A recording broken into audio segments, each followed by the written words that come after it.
Teacher 7ನೇ ತರಗತಿ tagline Bharati teacher audio launch ಸಮಾರಂಭದಲ್ಲಿ ನಾವೆಲ್ಲರೂ ಇದ್ದೀವಿ.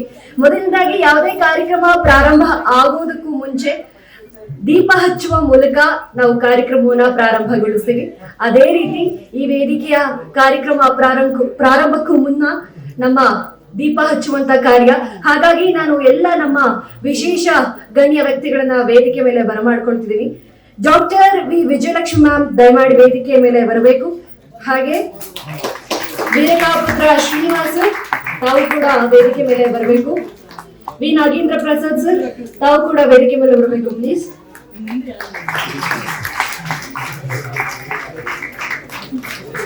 ರಜಿತ್ ಮೌರ್ಯ ಅವರು ಕೂಡ ವೇದಿಕೆ ಮೇಲೆ ಬರಬೇಕು. ಹಾಗೆ ಸುಧಾಕರ್ ಅವರು ಕೂಡ ವೇದಿಕೆ ಮೇಲೆ ಬರಬೇಕು.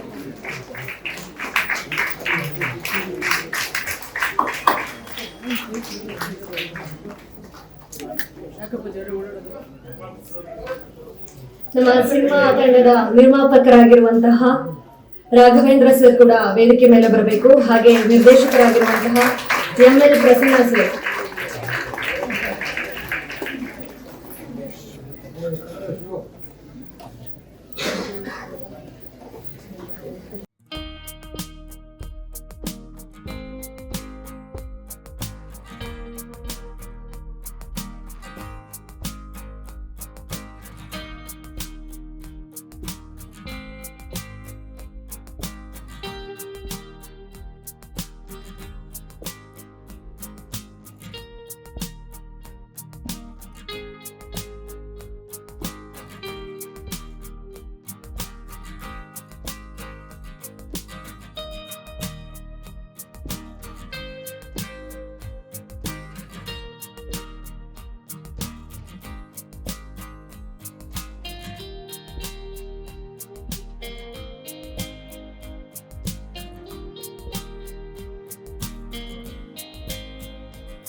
ನಮಸ್ತೆ ಎಲ್ರಿಗೂ.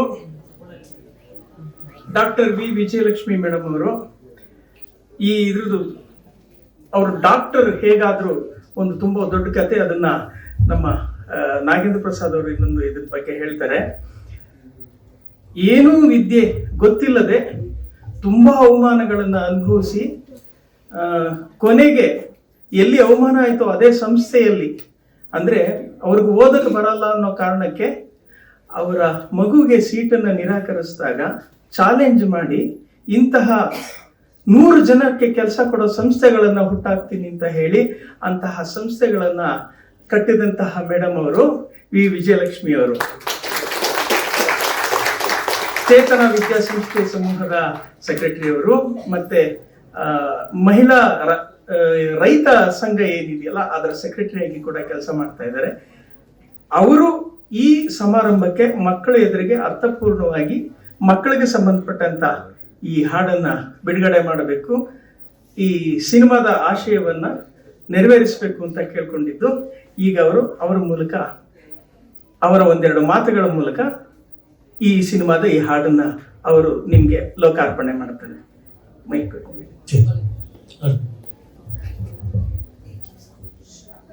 ತಮಗೆಲ್ಲರಿಗೂ ನಮಸ್ಕಾರ.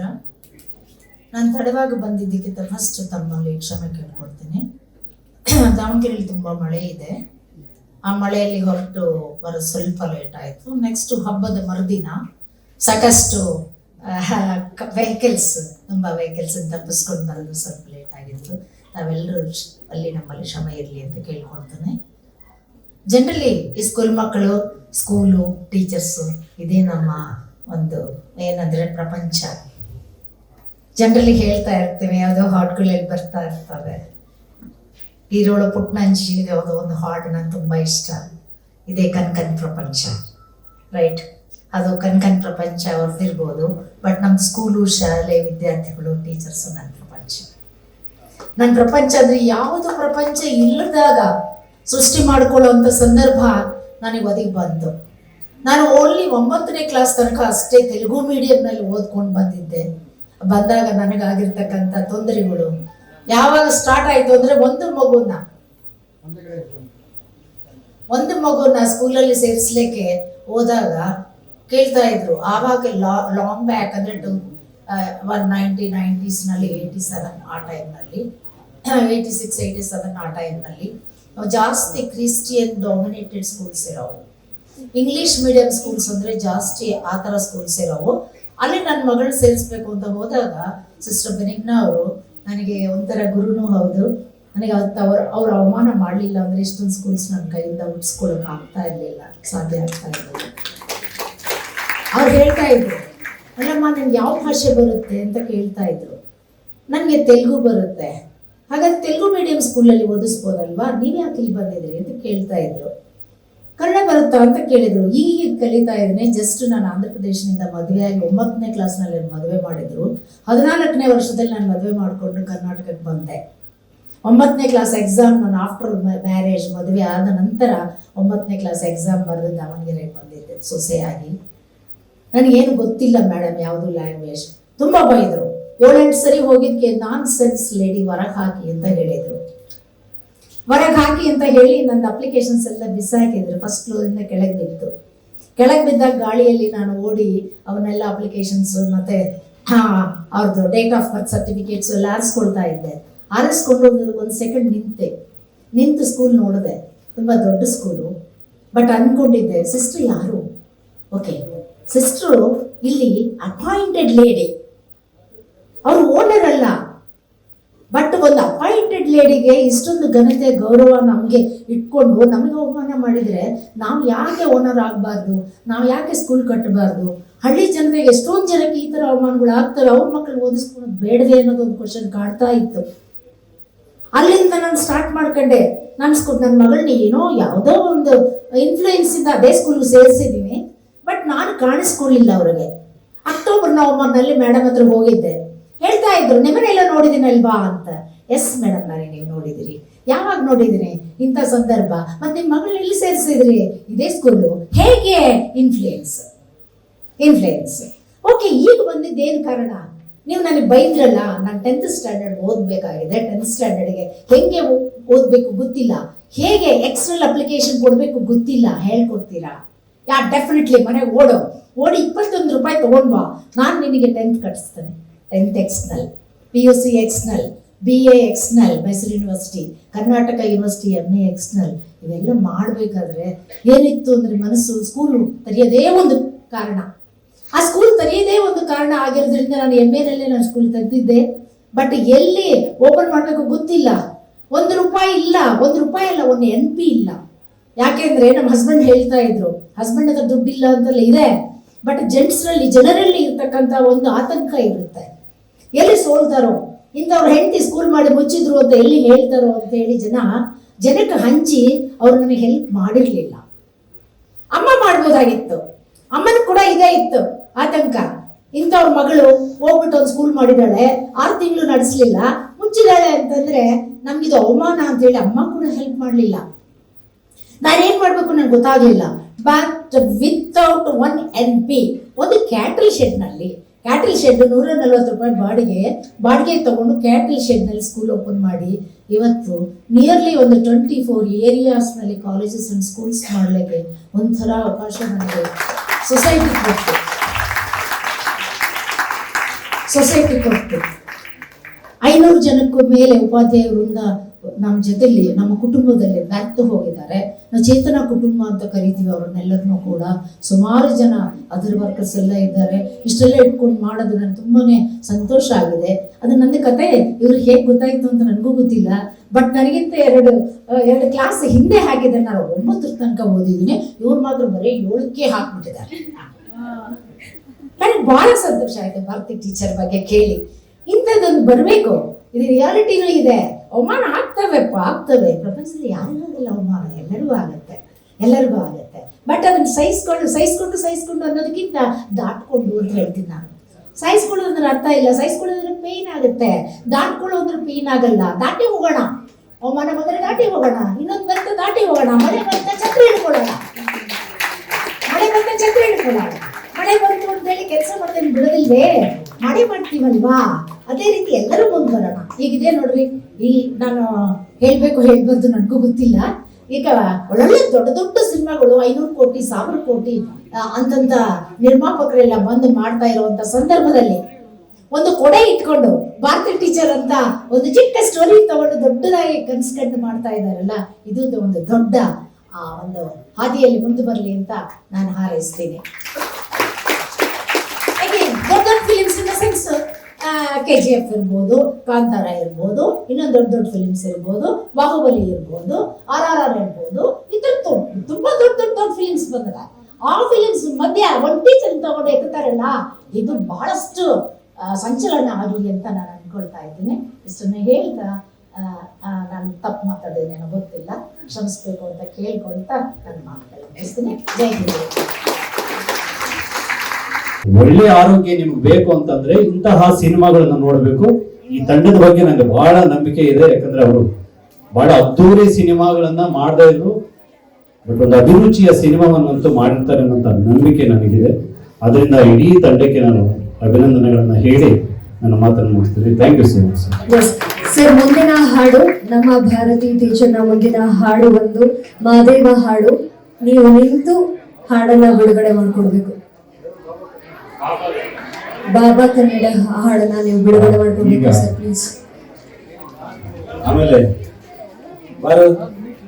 ಹೋಗಿತ್ತು ಮತ್ತೆ ನನ್ನ ಸ್ನೇಹಿತರ ಮಗ ಮೊದಲನೇ ಸಾರಿ ಲೀಡ್ ರೋಲ್ ಅಲ್ಲಿ ಬರ್ತಾ ಇದ್ದಾನೆ. ಅವನು ಕೂಡ ಆಲ್ ದಿ ಬೆಸ್ಟ್. ಅಂದ್ರೆ ಇಡೀ ನನ್ನ ಕುಟುಂಬವೇ ಸಿನಿಮಾದಲ್ಲಿ ಇದೆ ಅನ್ನುವಂತಹ ಫೀಲ್ ನನಗೆ. ಸೊ ನೀವೆಲ್ಲರೂ ಕೂಡ ಬೆಂಬಲವಾಗಿ ನಿಲ್ಲಿ. ಈಗ ನಮ್ಮೆಲ್ಲರ ದನಿ ಅಂತರ್ಧನಿ ಕನ್ನಡ, ಆ ಕನ್ನಡದ ಕುರಿತಾಗಿ ಒಂದು ಅದ್ಭುತವಾದ ಗೀತೆ ಬರೆದಿದ್ದಾರೆ ನಮ್ಮ ಮಳವಳ್ಳಿ ಪ್ರಸನ್ನ ಅವರು. ನಾನು ನಿರೂಪಕರಿಗೆ ಹೇಳ್ತಾ ಇದ್ದೆ ಆಗ್ಲೇ, ಏನದು ಸಾಹಿತ್ಯ ಬರೆದಂತಹ ಮಳವಳ್ಳಿ ಪ್ರಸನ್ನ ಅವರು ವೇದಿಕೆಗೆ ಬನ್ನಿ, ಸಂಗೀತ ಕೊಟ್ಟಂತಹ ಮಳವಳ್ಳಿ ಪ್ರಸನ್ನ ಅವರು ವೇದಿಕೆಗೆ ಬನ್ನಿ, ಸಂಭಾಷಣೆ ಬರೆದಂತಹ ಮಳವಳ್ಳಿ ಪ್ರಸನ್ನ ಅವರು ವೇದಿಕೆಗೆ ಬನ್ನಿ, ಚಿತ್ರಕಥೆ ಬರೆದಂತವ್ರು ಬನ್ನಿ, ಕಥೆ, ಚಿತ್ರಕಥೆ, ಸಂಭಾಷಣೆ, ನಿರ್ದೇಶನ ಎಲ್ಲ ಆಯಾಮಗಳನ್ನು ತೋರಿಸ್ಕೊಂಡಿದ್ದಾರೆ. ಇದು ಅವರ ಸಾಹಿತ್ಯದ ಅಭಿಮಾನಿ ನಾನು. ಬಾಬಾ ಕನ್ನಡಿಗ ಒಂದು ಅದ್ಭುತವಾಗಿದೆ. ಈಗ ಹೂವಿನ ಬಾಣದಂತೆ ಆಡಿದ್ರಲ್ಲ, ಅದೇ ತರ ನೆನಪಿಟ್ಕೊಂಡು ಕೊನೆಗೆ ಹಾಡಬೇಕು. ಎಲ್ಲ ಮೀಡಿಯಾದವರು ನಿಮ್ಮ ಹತ್ರ ಆಡಿಸ್ತಾರೆ ಇದನ್ನ. ನಾಳೆ ನೀವು ಕೂಡ ಫೇಸ್ಬುಕ್ ಅಲ್ಲಿ, ಯೂಟ್ಯೂಬ್ ಅಲ್ಲಿ ವೈರಲ್ ಆಗ್ತೀರಿ, ಇನ್ಸ್ಟಾದಲ್ಲಿ, ಓಕೆನಾ? ಅದಕ್ಕೆ ನೆನ್ಪಿಟ್ಕೊಂಡು ಹಾಡು ಕೇಳಬೇಕು. ಕೇಳ್ತಾರೆ ಅಲ್ವಾ? ಸರಿ, ಜೋರಾಗಿ ಹೇಳ್ರು, ಕೇಳ್ತೀರಿ. ನೀವು ಹಿಂಗೆಲ್ಲ ಕೇಳಿಲ್ಲ ಅಂದ್ರೆ ಮೇಡಮ್ 9ನೇ ಕ್ಲಾಸ್ ಮದುವೆ ಮಾಡಿದ್ರೆ ತಂಗಿ ನಿಮ್ಗೂ ಮದುವೆ ಮಾಡ್ಬಿಡ್ತಾರೆ 9ನೇ ಕ್ಲಾಸ್. ಸತ್ಯನಾರಾಯಣ ಹೆಗ್ಡೆ ಸರ್ ಕೂಡ ವೇದಿಕೆ ಬರಬೇಕು ಪ್ಲೀಸ್. ಎಲ್ರಿಗೂ ನಮಸ್ಕಾರ. ಬೋಲೋ ಭಾರತ್ ಮಾತಾ ಕಿ. ಇಷ್ಟೇ ನಿಶ್ಶಬ್ದವಾಗಿ 2 ನಿಮಿಷ ಇದ್ರೆ ಮಾತು ಮುಗಿಸ್ಬಿಡ್ತೇನೆ. ವಿಶೇಷವಾಗಿ ಮಾಧ್ಯಮ ಮಿತ್ರರಿಗೆ ಕೆಲವು 1 ಗಂಟೆಗೆ ಕಾರ್ಯಕ್ರಮ ಅಂತ ಹೇಳಿದ್ವಿ. ಅಂದರೆ ಶುರುವಾಗಿದ್ದು ಬಹಳ ತಡವಾಗಿ, ಹಾಗಾಗಿ ನಿಮ್ಮಲ್ಲಿ ಮತ್ತೊಮ್ಮೆ ಕ್ಷಮೆ ಕೊಡ್ತಾ, ಆದರೂ ಇಷ್ಟೊತ್ತಾದರೂ ನೀವೆಲ್ಲರೂ ಇದ್ದು ಇಡೀ ಕಾರ್ಯಕ್ರಮನ ವೀಕ್ಷಣೆ ಮಾಡ್ತಿದ್ದೀರಿ ಅಂದರೆ ಅದು ನಿಮಗೆ ಏನು ಇಷ್ಟ ಆಗಿದೆ ಅಂತ. ನಾನು ಪ್ರಸನ್ನ ಬಹಳ ಆತ್ಮೀಯ ಸ್ನೇಹಿತರು. ಒಂದ್ಸಲ ಅವರು ಭಾರತಿ ಟೀಚರ್ ಬಗ್ಗೆ ಹೇಳಿದಾಗ, ಸಿನಿಮಾ ಬಗ್ಗೆ ಎಲ್ಲ ಮಾತಾಡಿದಾಗ ದಿನ ನನಗೆ ಹಾಡುಗಳನ್ನು ಕೇಳುತ್ತಿದ್ದೆ. ಈಗ ಈ ಸಿನಿಮಾದ ಆಡಿಯೋ ರಿಲೀಸ್ ಅಂತ ಬಂದಾಗ ಎಲ್ಲ ಆಡಿಟೋರಿಯಂಗಳಲ್ಲಿ ರಿಲೀಸ್ ಮಾಡೋದು ಸಹಜ, ಆದರೆ ಅದನ್ನ ಯಾಕೆ ಒಂದು ಶಾಲೆಯಲ್ಲೇ ಮಾಡಬಾರ್ದು ಅಂತ ಹೇಳಿದ್ರೆ ಇಮಿಡಿಯೇಟ್ ಆಗಿ ಅದಕ್ಕೆಲ್ಲ ತಯಾರಿ ಆಯಿತು. ಕರ್ನಾಟಕದ ಅತ್ಯಂತ ಮಹಿಮೆಯುಳ್ಳ ಅಂತ ಹೇಳಬೇಕು ಈ ಜಾಗವನ್ನ H. ನರಸಿಂಹಯ್ಯನವರು ಕನ್ನಡದ ಅಸ್ಮಿತೆಯ ಒಂದು ಭಾಗ ಅಂತ ಅವರ ಹೆಸರನ್ನ ಈ ಆಡಿಟೋರಿಯಂ ಅಲ್ಲಿ ಭಾರತಿ ಟೀಚರ್ ರಿಲೀಸ್ ಆಗ್ತಾ ಇರೋದು ನಿಜಕ್ಕೂ ಅರ್ಥಪೂರ್ಣವಾದದ್ದು. ಅದರ ಜೊತೆಗೆ ಇದನ್ನ ರಿಲೀಸ್ ಮಾಡ್ಬೇಕಾದ್ರೆ ನಮ್ಗೆ ಗೊತ್ತಿದೆ, ಅನೇಕ ತಾರೆಯರು, ಸಿನಿಮಾ ತಾರೆಯರು ಯಾರೋ ಬಂದು ರಿಲೀಸ್ ಮಾಡೋದು ಬೇರೆ. ಆದ್ರೆ ಇದಕ್ಕೆ ಒಂದು ಅರ್ಥ ಇರಬೇಕು ಅಂತಂದ್ರೆ ನನಗೆ ತಕ್ಷಣ ನೆನಪಾಗಿದ್ದು ನಮ್ಮ ಅಮ್ಮವರು, ವಿಜಯಲಕ್ಷ್ಮಿ ಅಮ್ಮವರು ನನಗೆ ಮಾತೃ ಸಮಾನರು. ನನಗೆ ಇನ್ನೊಂದು ಮನೆ ಇದೆ ಬೆಂಗಳೂರಲ್ಲದೆ ದಾವಣಗೆರೆಯಲ್ಲಿ, ಅದು ಅಮ್ಮನ ಮನೆ. ಅಷ್ಟು ಬಾಂಧವ್ಯ. ಅವರ ಬದುಕಿನ ಕಥೆ ಗೊತ್ತಿತ್ತು, ಅವರ ಬದುಕಿನ ಕಥೆ ನನಗೆ ಗೊತ್ತಿತ್ತು. ಅವರು ಹೇಗೆ ಒಂದು ಸಾಧಕಿಯಾಗಿ ಶಾಲೆಗಳನ್ನು ಕಟ್ಟಿದವರು, ಉದ್ಯಮದಲ್ಲೂ ಕೂಡ ಅಷ್ಟೇ ಅವರು ಅನೇಕ ಉದ್ಯಮಗಳನ್ನು ಮಾಡ್ತಾರೆ.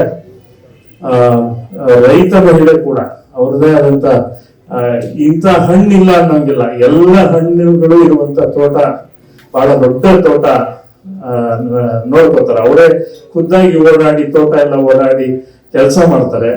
ಗದ್ದೆ ಇದೆ, ಹೊಲ ಇದೆ, ಮೀನುಗಾರಿಕೆ ಕೂಡ ಇದೆ. ಹೀಗೆ ಹೇಳ್ತಾ ಬಂದ್ರೆ ಇಂಥದ್ದಿಲ್ಲ ಅನ್ನಂಗಿಲ್ಲ. ಆಡು ಮುತ್ತಲ ಸೊಪ್ಪಿಲ್ಲ, ಅವರು ಮಾಡದೇ ಇರೋ ಉದ್ಯಮ ಇಲ್ಲ. ಬಹುತೇಕ ಎಲ್ಲ ಉದ್ಯಮಗಳನ್ನು ಯಶಸ್ವಿಯಾಗಿದೆ, ಎಲ್ಲ ಉದ್ಯಮಗಳಲ್ಲೂ ಯಶಸ್ವಿ ಆದಂತವ್ರು ಮತ್ತು ಬಹಳ ದಿಟ್ಟವಾಗಿ ಹೆಜ್ಜೆ ಇಟ್ಟು ಇಲ್ಲಿ ತನಕ ಬಂದವರು. ಅವ್ರು ಈಗಲೂ ಮೊನ್ನೆ ಅಮೆರಿಕಾದಲ್ಲಿದ್ರು. ಮೊನ್ನೆ 20 ದಿವಸ ಆಯ್ತು ಅವ್ರು ಬಂದು. ಏನ್ ಮಾಡಿದ್ರಮ್ಮ ಅಮೆರಿಕಾದಲ್ಲಿ, ಬೋರ್ ಆಗ್ಲಿಲ್ವ ಒಬ್ಬರಿಗೆ? ಅವರ ಮಗಳ ಮನೆಗೆ ಹೋಗಿದ್ರು. ಇಲ್ಲ ಬಾಬು, ನಾನು ಸಂಗೀತ ಕಲಿಸ್ಕೊಂಡೆ ಅಂದ್ರು. ಸುಮ್ಮನೆ ಇರಲ್ಲ ಅವರು ಅಂತ. ಹಾಗೆ ಅಂಥವ್ರು ಮತ್ತು ಈ ಕಥೆಗೆ ಅರ್ಥಪೂರ್ಣವಾಗಿರುತ್ತೆ ಅಂಥವ್ರು ಬಂದು ಇದನ್ನ ಬಿಡುಗಡೆ ಮಾಡಿದ್ರೆ ಅಂತ ಹೇಳಿ ಅವರನ್ನ ಆಹ್ವಾನಿಸ್ತೆ. ಬೆಳಗ್ಗೆ ದಾವಣಗೆರೆಯಿಂದ ಬಿಟ್ಟು ಈ ಜಂಗುಳಿಯಲ್ಲಿ ಇಲ್ಲಿವರೆಗೂ ಬಂದಿದ್ದಾರೆ. ವಿಶೇಷವಾದ ಧನ್ಯವಾದಗಳು ಅಮ್ಮ ಅವರಿಗೆ. ಭಾರತಿ ಟೀಚರ್ ಬಾಮ್ಮ ಇಲ್ಲಿ ಬಾ, ನೀನೇ ಇಲ್ಲದೆ ಇಡೀ ಕಾರ್ಯಕ್ರಮ ಆಗ್ತಾ ಇದೆ. ಬಾ ವೇದಿಕೆ ಬಾ.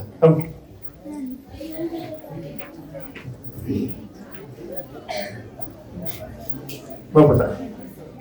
ಹಾಗೆ ಈ ಸಿನಿಮಾದಲ್ಲಿ ವಿಶೇಷ ಪಾತ್ರದಲ್ಲಿ ಸಂತೋಷ್ ಲಾಡ್ ಸರ್ ಮಾಡ್ಲಿಕ್ಕೆ ಒಪ್ಕೊಂಡಿದ್ದಾರೆ. ಅವರ ಎಲ್ಲ ಒತ್ತಡಗಳ ಮಧ್ಯೆ ಅವರು ಆದಷ್ಟು ಶೀಘ್ರದಲ್ಲಿ ಬಂದು ಇನ್ನು 2 ದಿವಸ ಶೂಟಿಂಗ್ ಹೊತ್ತಿಗೆ ಸಿನಿಮಾ ಮುಗಿಯುತ್ತೆ. ಇನ್ನು ಇದೆಲ್ಲದರ ಆಚೆ ಇವತ್ತು ನನ್ನ ಮಿತ್ರ ಶ್ರೀನಿವಾಸ್ ಅವರು ಕೂಡ, ವೀರಕಪುತ್ರ ಶ್ರೀನಿವಾಸ್ ಅವರು ಕೂಡ ನಮ್ಮೆಲ್ಲ ಬಳಗದಲ್ಲಿ ಒಬ್ರು, ಅವರು ಬಂದು ಇದನ್ನು ಬಿಡುಗಡೆ ಮಾಡಿದ್ದಾರೆ. ಈ ಸಿನಿಮಾದ ಇನ್ನೊಂದು ವಿಶೇಷ ಅಂದ್ರೆ ರಾಘವೇಂದ್ರ ಅವರು ನಿರ್ಮಾಪಕರು ಮತ್ತು ವೆಂಕಟೇಗೌಡರು. ರಾಘವೇಂದ್ರ ಅವರ ಸಿನಿಮಾ ಪ್ರೀತಿ ಈ ಸಿನಿಮಾದಲ್ಲಿ ನಿಮಗೆ ಕಾಣುತ್ತೆ. ಅವರ ಸಿನಿಮಾ ಪ್ರೀತಿ ಅವ್ರ ಮನೆಗೆ ಹೋಗಿದ್ರು. ಅವ್ರ ಮನೆಯಲ್ಲಿ ಸಿನಿಮಾ ನೋಡಕ್ಕೆ ಅಂತ ಒಂದು ದೊಡ್ಡ ಥಿಯೇಟರ್ ಕಟ್ಕೊಂಡಿದ್ದಾರೆ ಅವರು. ಅಂತ ಸಿನಿಮಾ ಪ್ರಿಯರು. ಹಾಗೆ ವೆಂಕಟೇಗೌಡರು ಸಿನಿಮಾ ಡಿಸ್ಟ್ರಿಬ್ಯೂಟರು, ಈ ಸಿನಿಮಾಗೆ ಕ್ರಿಯೇಟಿವ್ ಹೆಡ್ ಆಗಿ ಕೂಡ ಕೆಲಸ ಮಾಡ್ತಿದ್ದಾರೆ. ಇಡೀ ತಂಡಕ್ಕೆ ಒಳ್ಳೆಯದಾಗ್ಲಿ ಅಂತ ಹಾರೈಸ್ತಾ, ವಿಶೇಷವಾಗಿ ಇದನ್ನ ಮ್ಯೂಸಿಕ್ ಬಜಾರ್ ಆಡಿಯೋ ಸಂಸ್ಥೆ ಮೂಲಕ ಪ್ರೆಸೆಂಟ್ ಮಾಡ್ತಾ ಇದ್ದೀವಿ. ಇದು ನನ್ನದೇ ಸಂಸ್ಥೆ, ಮ್ಯೂಸಿಕ್ ಬಜಾರ್ ಆಡಿಯೋ ಕಂಪನಿ. ಇಲ್ಲಿ ತನಕ ಒಂದು ಟ್ರಯಲ್ ಒಂದಷ್ಟು ಸಿನಿಮಾಗಳ ಕೆಲಸಗಳು ಆಗಿದೆ. ಇನ್ನು ಮುಂದೆ ಸಿನಿಮಾ ಆಡಿಯೋಗಳು ಅಥವಾ ಬೇರೆ ಆಲ್ಬಮ್ ಸಾಂಗ್ಸ್ ಇದೆಲ್ಲ ಮ್ಯೂಸಿಕ್ ಬಜಾರ್ ಅಂತ ಸಿಗುತ್ತೆ. ನಾನು ವ್ಯಾಪಾರಸ್ಥ ಅಲ್ಲ, ಕಲಾವಿದ. ಹಾಗಾಗಿ ಕಲಾವಿದನ ಒಂದು ಕಂಪನಿ ಹೇಗಿರುತ್ತೆ ಅಂದ್ರೆ ಬಹಳ ಪ್ರೀತಿ ಹೆಚ್ಚಿರುತ್ತೆ, ಕಲೆಗೆ ಹೆಚ್ಚು ಪ್ರೋತ್ಸಾಹ ಇರುತ್ತೆ.